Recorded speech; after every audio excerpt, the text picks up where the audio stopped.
Hi, everybody. Thank you so much. I just wanted to say this is one of my favorite events that I do. I think I've been doing this for 13 years. I have never seen it this well attended before. I think there's 650 people here. So I'm very honored to be here. I'm also very honored to be given a spot in the middle of the day. I'm usually the last panel. This is usually the last panel of the day. We're the catch-all for everything, but we're prime time. So we're going to try to deliver our best show for you. So please feel free to be interactive too. The panel is the Global Investment Outlook, Top Opportunities for 2025. Super broad topic. So we want to make it very relevant to everybody. So we tried to catch kind of all the key themes and make sure that we're covering all of the points of interest. But I'm very lucky to have a wonderful panel here of industry veterans and experts. And I'm going to have each of them go ahead and introduce themselves because I'll probably butcher it, even though I know them very well. And maybe comment on why this panel in particular was of interest to you since you were selected for this panel. Oh, and I had a ETF sales for JP Morgan for equities and credit. I almost forgot to say that. Yeah. Hi, everyone. Is this on? Hello. Hi, everyone. My name is Dave Abner. I'm the global head of funds and ETFs at Northern Trust. It's a reasonably new position for me. I've been there about a year, but I've been around the industry for a long time. Many of you probably know me from Wisdom Tree or Bear Stearns back in the day. That's it, right? You had some digital asset background as well? Oh, yeah. I spent a few years in digital assets, and why this panel is good here? Yeah. Was the question? I know because I'm moderating it, but besides that. Got it. Well, I think there should be a change of conference sort of protocol going forward. I think conference lunches should be like energy drinks and power bars because we don't need all this heavy food. We have a lot to power through for the afternoon. So that's why I think this is a good time to be here. Yeah. Wonderful.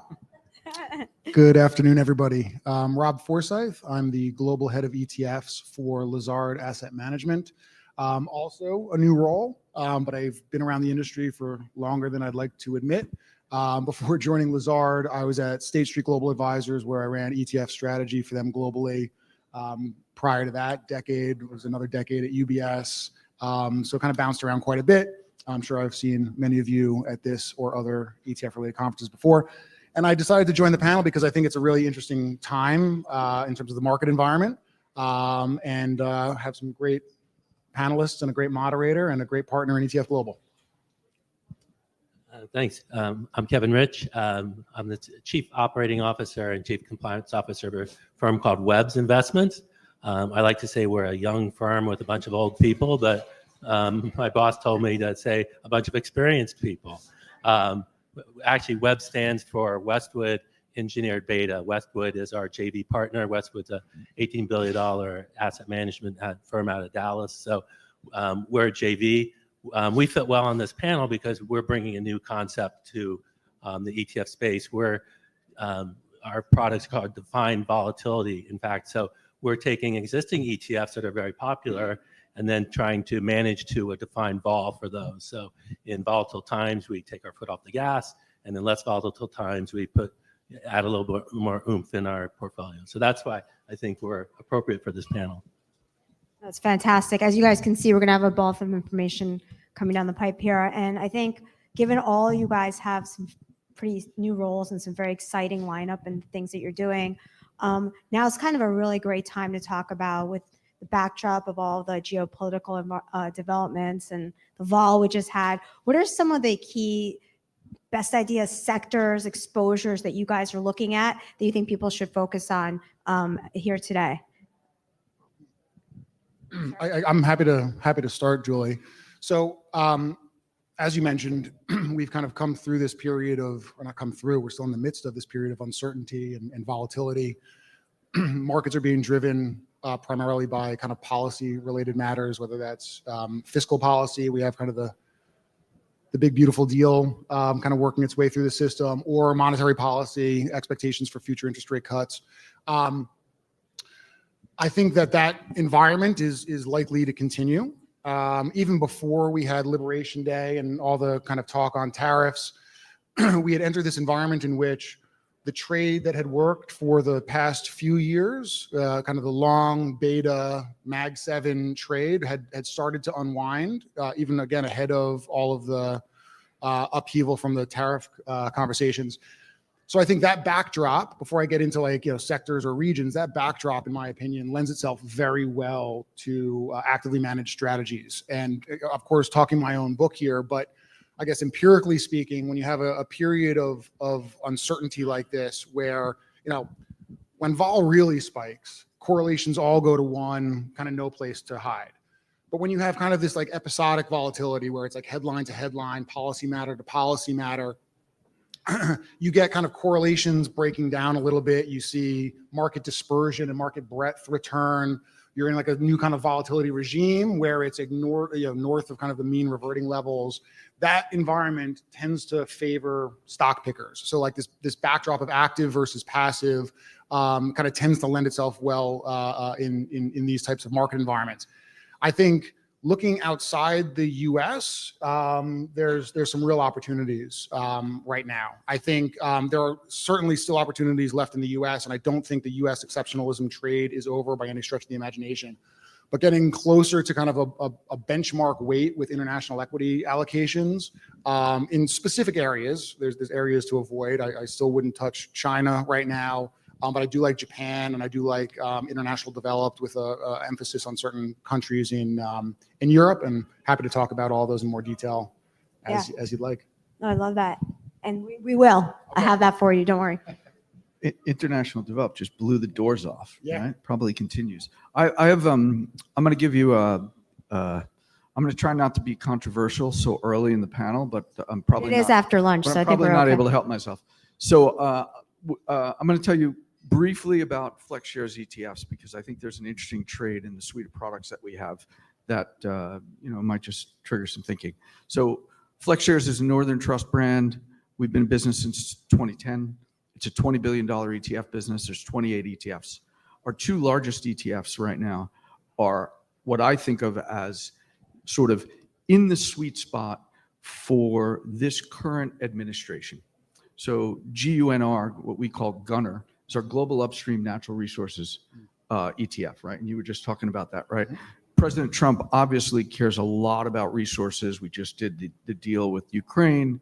We're going to make all the forests in the U.S. able to be mined and burned down, things like that. So upstream natural resources, right? The actual resource itself, not the miners, is one piece of what I call my administration trade.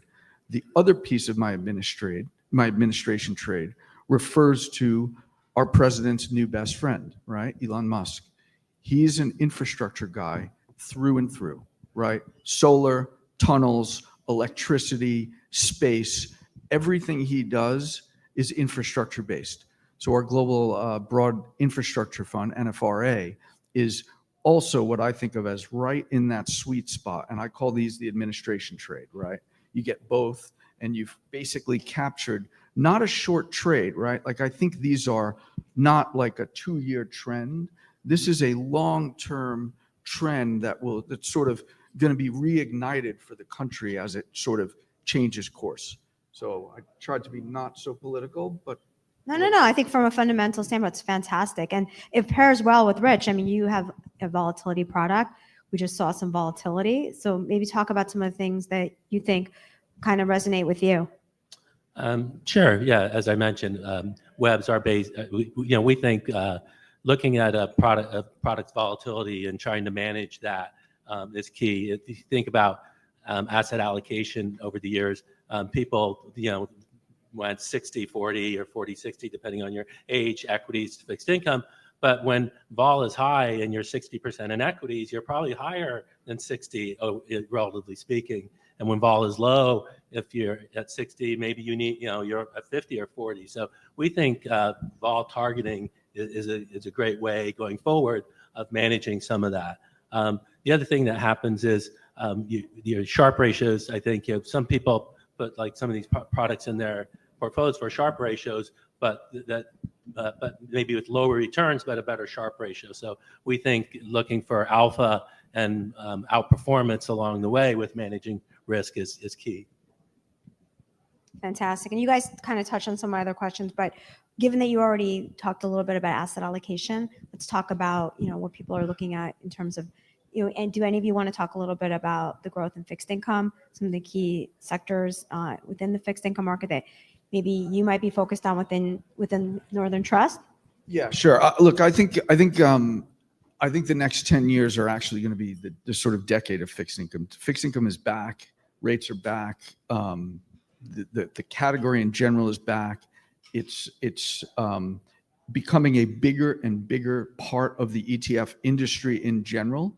And if you think about the natural order of things, forever, for everyone in this room, for their lifetimes, fixed income has always been sort of 3 or 4 times the size of the equity markets in general. If you look at the ETF world, it's sort of inverse, right? The equity ETFs far outpace the size of the fixed income ETFs. I think over the next 10 years, we're going to see this like a flippening of those two, where fixed income category in general is going to grow tremendously, and really the assets are going to start to flow to, and we're going to talk about asset flows later, but I really think we're going to see a lot in fixed income space. One of the things that we're looking at in particular, so Northern is, I think about it like a 3-pillar firm. We have our asset servicing business, we have our asset management business where I sit, and we have our wealth management business, which is, another $1 trillion business that sort of manages money for the top 300 families in the US. And it's just an incredible old school business. So when we think about launching new ETFs, one of the things I'm always doing is like, what do our core investors want? Basically the Northern Wealth business to start. And what are we good at, right? So fixed income is like a sweet spot for Northern Trust. They've been managing SMAs and funds in the fixed income space for forever. And when I looked around, one of the things I noticed when I joined the firm is we had a huge municipal bond business and no municipal bond ETFs. Like it was like, I wouldn't call myself a product savant compared to many people in the industry, but I looked at it and I was like, how do we not have muni bond ETFs with such a big muni business, right? And that's one of the things we're going to be fixing over the next year or so. So that's where we're looking at in fixed income space. No, I totally agree with you. We sit at kind of the crossroads of the clearinghouse of all issuers coming to market. I see even in this audience in front of me, I see some people who are focused on CLO, all kinds of access products, munis. You saw the bank loans come up, asset-backed, everything. That's all coming to market in the active space. Now, Rob, I know you're very focused beyond fixed income, but on the regions and some of the areas that you touched on, like what should we be looking at as far as global growth? Going back to a couple of my earlier points, we launched our first suite of ETFs just 2 months ago now. And one of those in which we've seen the greatest interest is in our Japanese equity ETF, ticker's JPY. One of the reasons I think we've seen such interest in Japanese equity is really this kind of culmination of macro and kind of micro developments in the country. On a macro level, we're at a real inflection point for the Japanese equity market. The economy there has just flipped from a disinflationary to an inflationary environment. And if you think about that from a consumer spending perspective, when you're in a disinflationary environment, there's no incentive to buy something today because you can get it cheaper tomorrow, especially from discretionary spending perspective. Staples you're always going to be buying, but from a discretionary perspective, consumers just don't spend in a disinflationary environment. So now that the economy has flipped on the back of Abenomics over the last decade plus to this inflationary environment, there's this impetus to spend. Similarly, we're seeing kind of more pro-savings incentives from the government. So the NISA program in Japan is the equivalent to our IRA program, where you can now allocate savings into a tax-free account, and it's now kind of regulated in a manner in which it allows kind of incentives for tax-free savings on a permanent basis for Japanese residents. So you have now kind of investment into the Japanese equity market. Last but not least, this tremendous amount of shareholder value being generated in the Japanese equity markets today. We're at multi-year highs in terms of buybacks, multi-year highs in terms of dividend payments, multi-year highs in terms of other kind of shareholder yield and capex programs. So we have this kind of culmination of macro and micro opportunities that have led to this this turnaround of Japanese equity markets. And I think that's a really compelling story that is not short-lived. I think there's kind of a ways to run there. In terms of, I mentioned international developed equities more broadly earlier in my comments. This is, not a dissimilar story. This is more of like a catch-up story, however, relative to the U.S., right? So generally speaking, international developed and with kind of a strong emphasis on European equities trade at a discount relative to U.S. equities, and it's just kind of more of a value market versus a growth market. And that's obviously been exaggerated as the U.S. equity market has richened on the back of the Mag 7 trade that I mentioned previously, while the value trade for the past number of years has really fallen out of favor for European equities in particular. But that valuation gap has widened out to like extreme levels. And Dave mentioned this earlier, on a year-to-date basis, like the IFA is outperforming the S&P 500 by like 17% or something ridiculous like that. And a lot of that is just the catch-up trade, right? It's it's on the back of, yes, earnings growth expectations in international developed equities are now exceeding that of U.S. equities, but it's also you're capturing this momentum and this catch-up of kind of where the mean reverting levels or historical levels of valuation discounts happen to be. So we think that kind of broadening your exposure overseas is probably not only an appropriate play for kind of the current market environment, but just appropriate from kind of a portfolio allocation and diversification perspective. Can I throw something in terms of a friendly reminder from hard-won lessons that I've learned? I was a part of a certain issuer that reaped the benefits of a Japanese currency hedged ETF, and then did not have the pivot product when the assets went the other way. Please launch both. Do both of those. Yeah, I think, again, that's a really important point, though, because a lot of the international equities broadly, this includes emerging markets, probably even more so than developed economies, the dollar trade has been such a huge force behind all of this, right? The dollar weakening that's occurred largely on the back of the kind of acceleration of the tariff discussions has really provided a tailwind for non-U.S. equities. And again, I think there's been, I don't know, how many years have we been expecting the dollar strength trade to roll off, right? It's been, I feel like year after year after year, it just never caught hold. This time it has. But to your earlier point, like going active and being able to kind of decide when you're going to hedge, when you're not going to hedge certain currencies versus others, where there's a carry trade available versus where there's not a carry trade, I think is important in these asset classes. Don't just go into the index. Don't just I mean, this makes sense. And the number of new products that are coming to market to give people these kind of additional features and opportunities, especially Rich, right? Now you can offer some additional. Kevin. Kevin. Oh, Kevin, I'm so sorry. Did I call you Rich? That's right. What is my problem? My football coach used to yell Rich when I wasn't doing something right. So I can't believe I just did that. So Kevin, I'm sorry about that. No worries. We did just meet last week though, but still,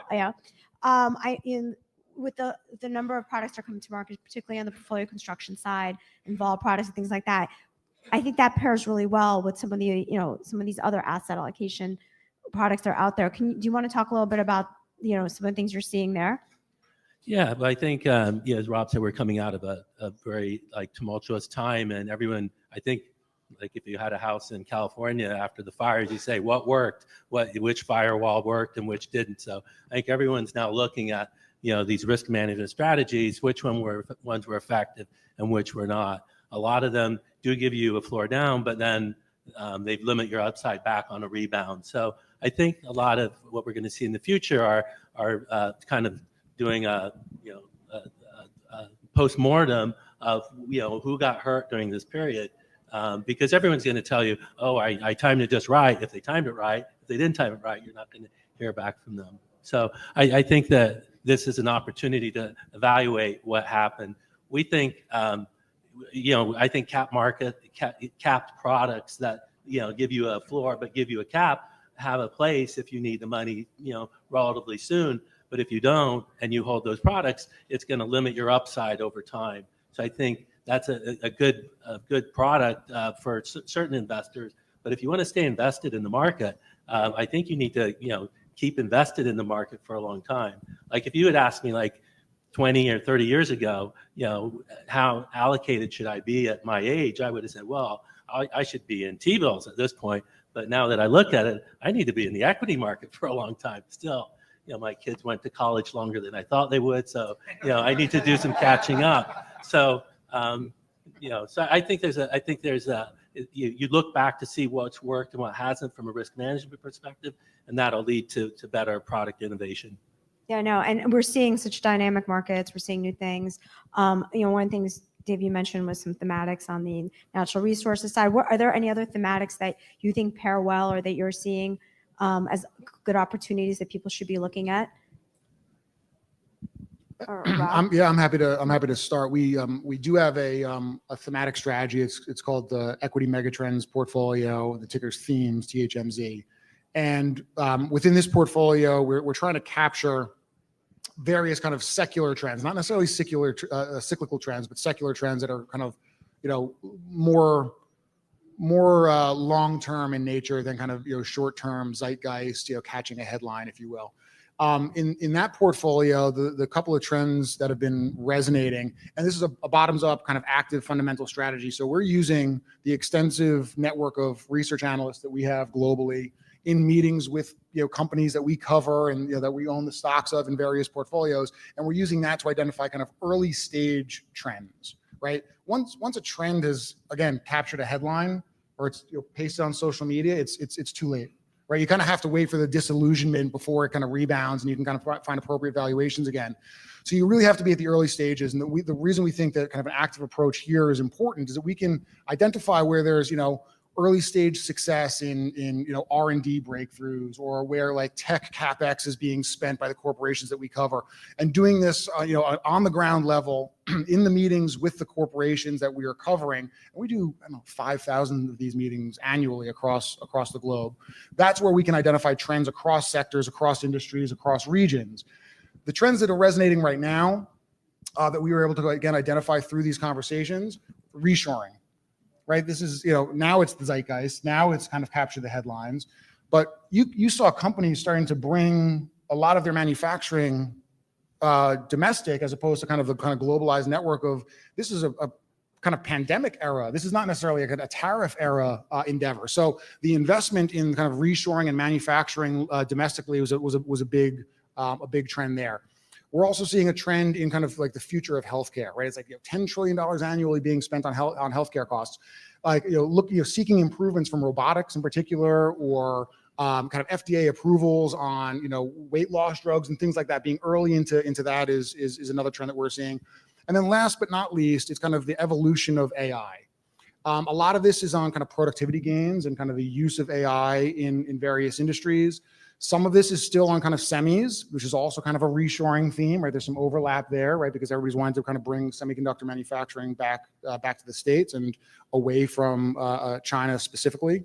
But there's also kind of the like agentic AI, which is kind of a new use case. It's not kind of what we've seen most recently. This is kind of using AI to kind of be your travel agent, and they'll kind of know your trends and your preferences, and they'll actually book the trip for you and things like that. And that we think is kind of an early stage theme that we are investing in currently in the portfolio. No, that makes a lot of sense. I think with AI, it expands so many different things, right? Natural language processing, right? You have robotics, and you have repetitive processes. Kevin, not Rich, this probably fits very well in kind of your world as well, right?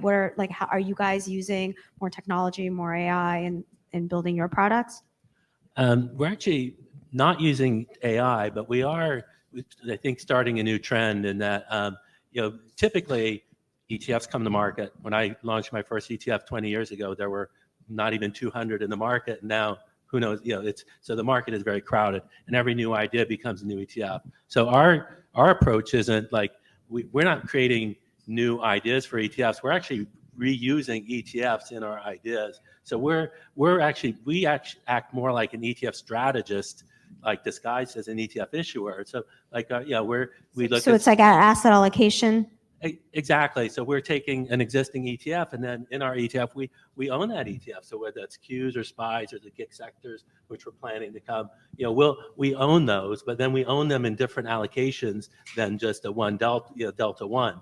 So I think that And that's that our approach. volatility weighting that you were talking about. Yeah, exactly. So, so we, like, for instance, in our SPY product, we target a vol of like 20, which we think is kind of the long-term vol of SPY. If vol is at 20, we own SPY, but if vol is at 25, we own less SPY. If vol is at 15, we ramp up and we own more SPY. So we're keeping the investor invested fully in what they want it to be. And then last question, I know you want to go so bad, but I'm going to ask on your behalf, I promise. So how do you tweak your universe of ETFs that you choose for your process? Are any of the funds they mentioned resonate with you in terms of what you're hearing here? Or are people going to come up to you after? Well, so far we have Qs and SPY, and we have the GIC sectors coming soon. And if you like the idea, I want to see what we can do for your existing ETF. I have a bunch of business cards here. Yeah, I was thinking you should definitely have a vol smooth upstream natural resources product. I mean, I can't believe you don't have it already. I also think you started a new trend by being the first issuer in sort of the last 3 years to say they are not using AI for product development. I appreciate that. That's good. We use I, just not AI. Intelligence is good. Another, just speaking on that theme of just, technology, it behooved me not to mention digital assets, right? Or anything in the decentralized space. Or do any of you want to comment on that? I know you have some specific background on that, but, I just at least wanted to touch on that given the topic that we had for our panel. Yeah, sure. Do you want me to start? So yeah, I spent 3 years looking in the digital asset space. I have strong views on it. I was actually thinking when you were talking about trends that digital assets really, like, is Bitcoin a trend or is it an asset class? It's unclear. Look, I think that almost related to this digital asset movement is this conversation about 24/7 trading or 24/5 trading. And I think we have to think about it holistically, right? Like, there's the investment side of digital assets, right? Should I buy Bitcoin? Should I buy ETH? Should I sell my Doge? Whatever it is. And then there's this sort of mechanics behind this, which I think is going to wash over everybody in this room very, very quickly, right? We are currently tokenizing money market funds. Northern Trust has not done that yet, but several of our competitors have. We have a very large money market fund business. We're obviously going to look at that. But that's going to be the beginning as we tokenize equities in general, right? So everything that's an ETF will eventually get tokenized because it'll be cheaper and leaner to run them 24/7 the way we're going. Once we do all that, right, we'll get away from book entry and everything like that. I think that, to me, is the most important thing to be looking at in the digital asset space. Instead of wrestling with, should I buy 3X MicroStrategy, you should be thinking about, like, what's the future of this business going to be, and what are our businesses going to look like? I agree with you. I think the theme here isn't as much as the currency and payments. I think it's the blockchain. And so, Rob, do you guys have any kind of thoughts around eventual tokenization being on blockchain? Yeah, I mean, something that we're obviously monitoring. I mean, I think you can't be involved in the ETF industry like the three of us are, and not believe that it's at the kind of fore of kind of innovation, financial markets. I mean, I think that's kind of played itself out over the course of the last 20 plus years since the first US ETF was launched. And I think for crypto specifically, we don't have a view. We'll probably not be launching crypto-based products. But one thing I think is clear is that kind of providing ETF access into crypto, it's generated some efficiencies for investors in that asset class. It's certainly cheaper from a trading perspective to trade the ETF than it was kind of trading Bitcoin directly. I mean, the spreads previously were they were wide, but now kind of accessing that in a kind of centralized manner, putting aside, all of the kind of conversations about now it's regulated and now it's kind of centralized and you thought it was decentralized and unregulated. But in the ETF, it's provided some efficiencies in addition to kind of just the liquidity profile of the crypto assets themselves. Being able, I guess there's some kind of benefit to wrapping it together with your other kind of brokerage assets, right? You can kind of now see all of your investments together in one place, as opposed to kind of having to maintain a wallet over here and kind of the rest of your investment assets in some other location. So, there are some benefits to it. ETFs providing kind of an access vehicle and being at the forefront. And I think being ETF issuers on this panel, tokenization is kind of a real opportunity. I don't know that anybody's, with the exception of money markets, no one's really kind of cracked the nut in terms of how to kind of get other assets. I think privates is something that's really interesting. That was the next topic I was going to ask you. If you're able to tokenize private investments, I think that could be a real interesting way to kind of gain access to something that is not easily accessible through the ETF vehicle right now. Let me just touch on that. You said something really interesting, which I want to emphasize. It's really expensive. I'm a Coinbase user. I don't have enough there for anybody to kidnap me, so get that idea I already had. But it's really expensive to trade as an individual on Coinbase. Whereas when you use one of the Bitcoin ETFs, for example, you get professional traders, trading your fund on the back end, right? In the end. So you actually do save money, which a lot of people don't think about when they think about the mechanics. They think, oh, it's easy enough for me to just go to Coinbase. Read the fine print on those. It's a great platform. I love it. Don't get me wrong, but it is from an investor standpoint, the ETF industry has really done like a public good by sort of institutionalizing access to that. So I think it's cool. And you, But- yeah, go ahead. I was just going to be a little bit of a skeptic here and say, don't confuse Bitcoin with blockchain and technology and things like that. Bitcoin is nothing but what GLD was in 2004 when it came in the 33 Act Trust. It's a store of value with limited supply. And what happened when people got excited about Bitcoin in the early days is people would borrow their Bitcoin and give them a good interest rate because they could lend it for more and more and more. And then FTX happened and the whole industry went collapse. A lot of people lost a lot of money. So I wouldn't confuse so Bitcoin's down now, it's back up to record highs again, but there's a lot of leverage built into that rise up as well. So, I'm not predicting anything, but don't be surprised when it comes back down. Yeah. I was just going to say, yeah, I agree with what you're saying, but wrapping them in the ETF wrapper does add some protections for investors that weren't there then, right? Like, I think that's the important takeaway regarding like the growth of these ETFs. From my perspective, the more of them that we can wrap in an ETF, you have boards, you have all sorts of regulatory bodies looking over them. You just get some more insight into what's really going on there. Whether they go up or down, unclear, but you definitely stop, big mistakes from happening. With all due respect, it added to the pool of people who can invest in it. Yeah. Yeah. I think there's three key themes here, right? I think there's access products and giving people access to the asset class, whether or not you want to go in or not, you would have done it anyway, right? But the ETF gives you kind of an easier or maybe safer, depending on how you feel, right? Then there's like the whole ecosystem around crypto, right? So you have the coins, you have the decentralized apps, then you have the blockchain, right? And all those things are kind of coming up the pipe. So it's very important people to kind of understand what they're investing in because you have different products coming along. But I think those are all part of the panel. Global outlook things people should keep an eye on and educate themselves on and know that they're out there. And it doesn't sound like you're going to be putting a crypto ETF into your asset allocation anytime soon, but we'll have to wait and see what happens in the rest of the technology. Au contraire. If you put Bitcoin into the defined vol model and it comes out higher, we're all for it. We welcome that.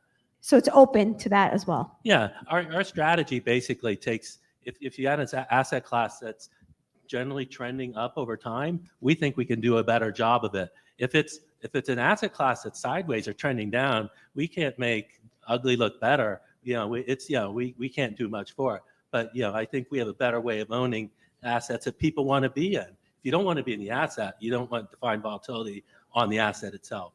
Correct. It's an allocation decision. So speaking of that, I know Robbie touched a little bit on private markets. We've seen some growth in ETFs within private credit. We're hearing some things on private equity. Do you guys have a view on that? I know you mentioned a little bit, maybe touch more upon what you said earlier. I think we don't offer, we have a strong private business at Lazard Asset Management. We've taken the approach of not bringing that to market through the ETF vehicle at this point in time. We think that there's value in private investments remaining private. Part of that is just kind of the illiquidity premium that comes with private investments. Part of that is not having kind of the mark to market as frequently. Part of that is kind of maintaining capital and investment in a venture for a period of time. It's not for everybody. But I'd also say that while the ETF wrapper, I think is listen, I've kind of hitched my wagon to this industry, so it better be kind of the next best thing, or is the best thing. It's not right for every type of investment. And yes, it provides access to certain asset classes, whether it was gold 20 years ago or it's Bitcoin today. You can have active and passive, and you can have vol controlled strategies and things like that. There are certain things that just don't fit as neatly into the vehicle. And this is coming from someone who, I launched a loan product, and had kind of settlement, right? You had settlement risks associated with that. But there are ways to make it work, and there are, thankfully, again, going back to my earlier point, ETF industry at the kind of forefront of innovation in financial markets. And if there's an industry that's going to make private investments available more broadly and publicly, it will be the ETF industry. Yeah, look, I think the same thing could happen, right? If you think about fixed income ETFs, really the push for fixed income ETFs led to the electronification of the fixed income markets. I think you see something along those lines. There was a panel this morning on private credit. There was a guy that spoke. I don't see him here, but he said something really interesting. He said that the 20 largest private firms right now equal up to over $1 trillion or over $2 trillion in AUM, like in assets. And it just made me think, and this whole debate about private credit and ETFs makes me think, I'm a free marketeer, right? 24/7 trading, all for it, bring it on. We need to fix the markets so that companies like OpenAI or SpaceX don't become $200 billion companies before they go public, right? So if we can we can solve the private credit problem by bringing companies public earlier, right? That's one way to fix it, and we don't have to worry about private credit lack of liquidity in ETFs, right? Because I don't think the ETF wrapper can fix that lack of liquidity. It's a long push, I think. There was a panel upstairs earlier I was listening to on ETF share class out of mutual funds, and they said one of the sticking points there is mutual funds can have up to 15% illiquid assets in the mutual fund, and they don't like that in the ETF. So if you don't like 15%, are you going to like 100% private equity? Yeah.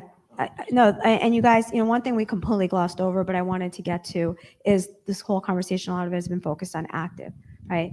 Active's been like the biggest theme that's going on. You see 50% of all flows going into active funds.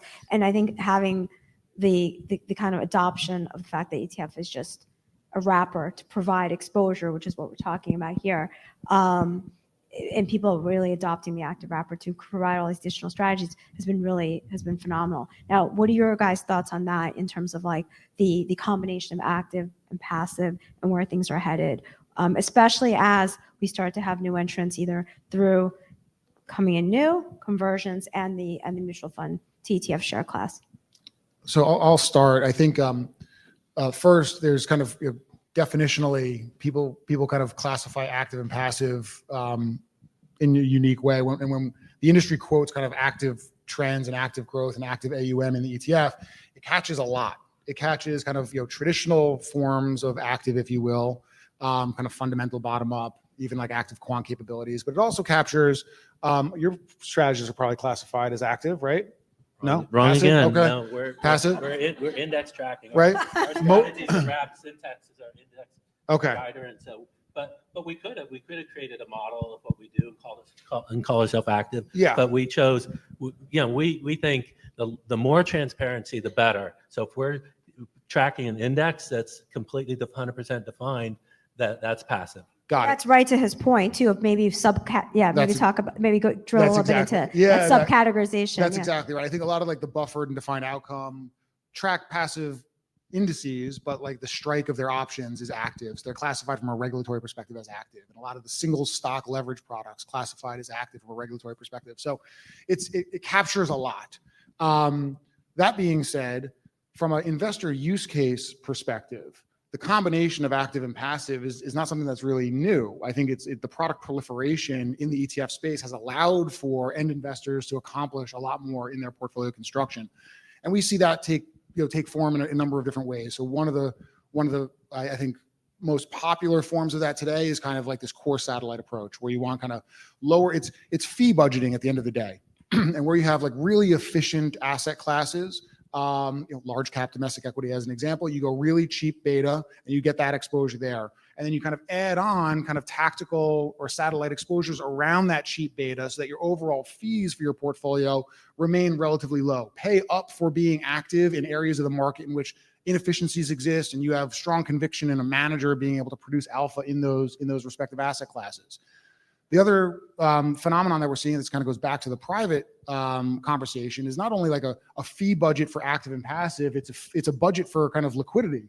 So you can kind of allocate certain capital that is relatively illiquid and locked up in private assets, and then use ETFs where you need to be liquid, where you need to be kind of making trims and kind of reallocation decisions to get your portfolio back into balance. So the concept of combining kind of liquid and illiquid, active and passive, kind of core satellite, that's something that we've seen evolve throughout kind of the proliferation of model portfolios, as well as in the clients that we cater to. You read my mind. I was just going to say, touching on the model portfolio kind of phenomenon, right? Yep. Having these additional sources of differentiation. And Dave, I knew you were looking to comment as well. Yeah, I can always come up with a comment. Okay. Look, I think so. We're moving more towards this place of thinking about investors' portfolios. That's for sure. The active passive thing is kind of funny to me, right? There was a guy this morning that was saying, by the way, conference hack. If you're ever speaking on a panel, go to the panels before you. It gives you feeder, gives you stuff to talk about. So, guy this morning, you're just reiterating what he said. I can't remember anybody's name though, so he's not getting the benefit. He said that SPY was actually an active strategy, although we call it passive, right? Everybody in this room would say, no, it's an index. But he was saying, no, indexes make decisions. Actually, there's some decision made. So everything is active, and then everything just lives on this sort of scale of active. That was his opinion. I'm just repeating it because I thought it was an interesting thought of things. When I was at a smart beta shop, I do know that like every sort of gatekeeper that you went to would have a different view on what smart beta was. Some would view us as passive because we developed our own index, and they would give us the one-page due diligence sheet. Some would view us as active because we weren't the index, and they would give us the 50-page due diligence package that we would have to fill out, right? So it would be great if we can get to some sort of universal view, right? And there is this sort of dilution that you were talking about, right? The growth, if you look at the charts, the growth of active ETFs is off the charts.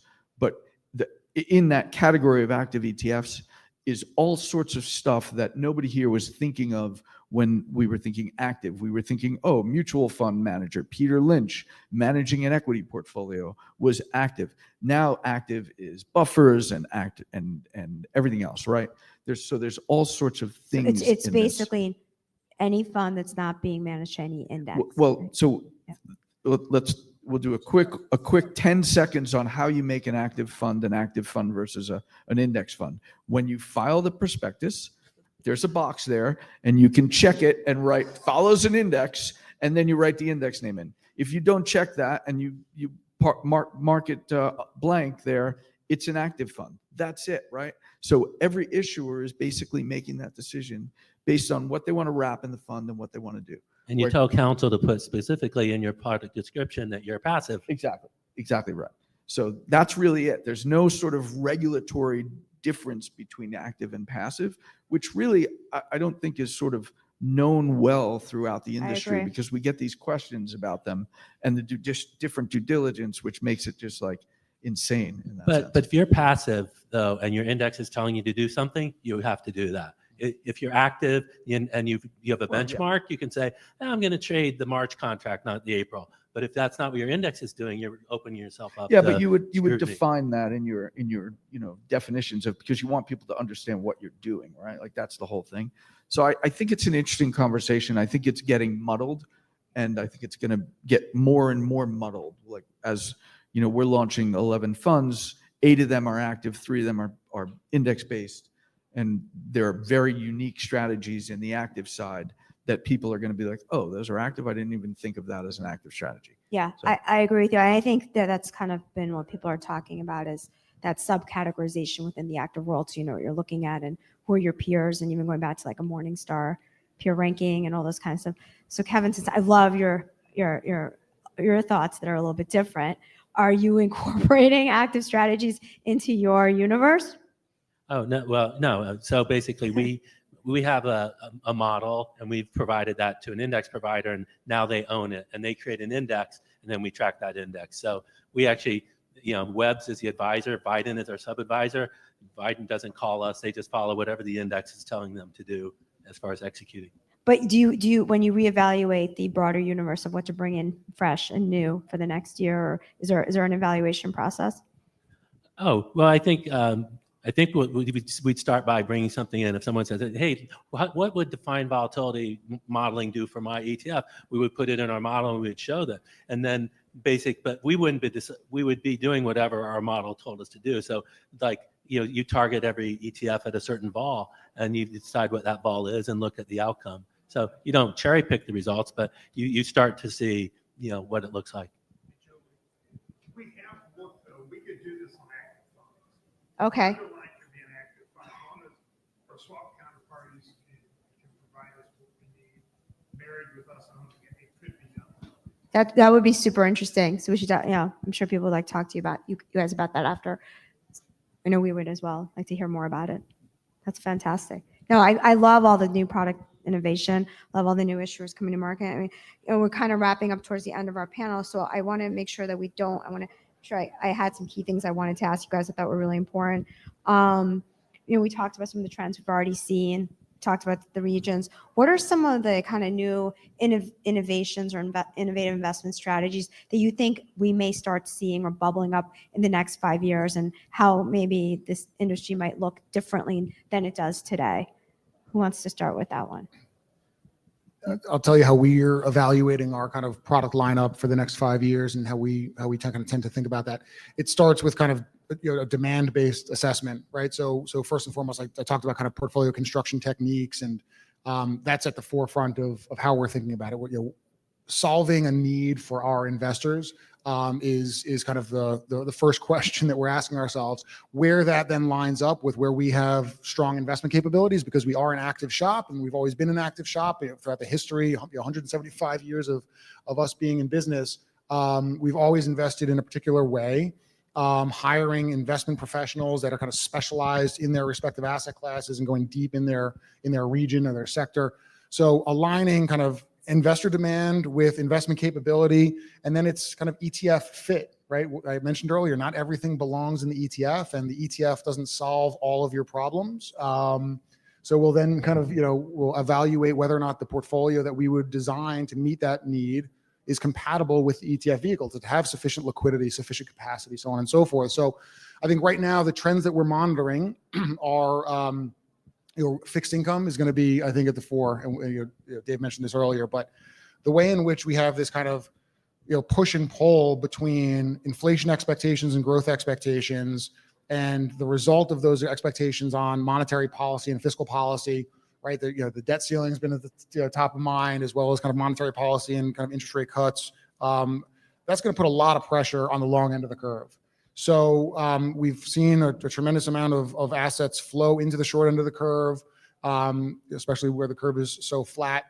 But I think there's going to be a lot of movement on the long end, and therefore that might be an opportunity for product development to kind of meet investor needs, where they can be active and kind of gain some edge. You wouldn't normally think that the rates market is a place that's inefficient, but with all the volatility that's occurring there as a result of kind of the policy push and pull, there might be an opportunity there for us. Fantastic. Yeah, I agree with everything you just said, actually. I would say this, though, also in addition, I think the investor base is aging, right? So I think there's going to be a lot of product that's created which is sort of targeted towards, this sort of retirement sphere and where investors are going. I think one thing that's really interesting to pay attention to is, like, at conferences and in the news, everybody wants to talk about, active and options and things like that, and crypto or digital assets. Those are like 1% of the $10 trillion in ETF AUM that we have in the US, right? It took us 30 years to get to 10 trillion, roughly. It's going to take us 5 years approximately to pick up another 10 trillion, right? That 10 trillion is not going to be in all this new stuff. It's going to be more core investment assets flowing into the funds, right? Like, that's where, so you want to think about, when you focus on the industry, you want to follow the money, right? The $10 trillion that's going to come into the core of people's portfolios, like either out of mutual funds or moving in from other places, right? There's $7 trillion in money markets right now. Like, that's the money you really want to focus on, as opposed to the sort of edges maybe and the sort of cocktail party interesting stuff. Understood. And then Kevin, love to hear your view. Yeah, I think over the next 5 years, basically, we'll start in a year from now. We'll still be talking about tariffs, and it's the market still going to look like that, and what's inflation going to look like? Where inflation, interest rates, I think you hit all the things. So if we go into just a very stagnant environment, product innovation is going to have to follow that and offer some solutions for that. If the summer is nice and things go back to normal, then we kind of follow our plan that we had before this. So I think the political and what this administration does internationally, where's Europe, where's China, so much could happen over the next year. I think geopolitical and the economical will drive that.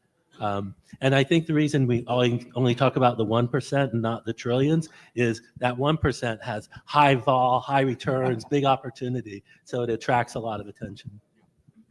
That was fantastic. It's a really broad-based subject. We tried to hit all of the key themes that we thought you guys would want to hear. I think I'm out of time for questions, though. Is that right? Okay. And are there any questions? I know.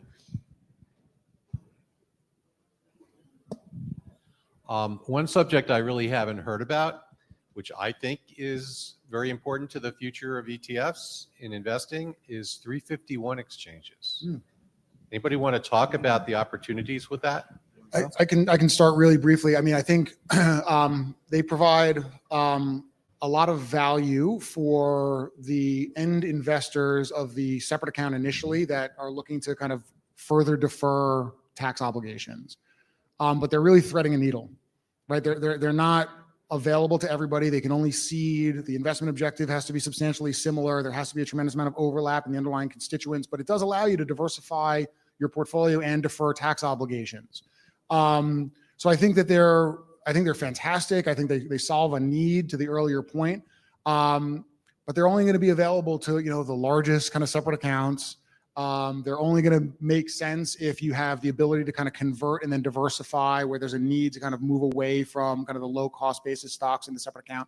But it's that plus the share classes plus mutual fund conversions plus kind of de novo product launches, that's all part of kind of the ETF toolkit now. And aside from that, the direct indexing. Direct indexing, yeah, it's all part of the toolkit now. And I think each opportunity needs to be kind of evaluated individually to determine what the best path forward is. 351 exchanges are absolutely a part of that conversation.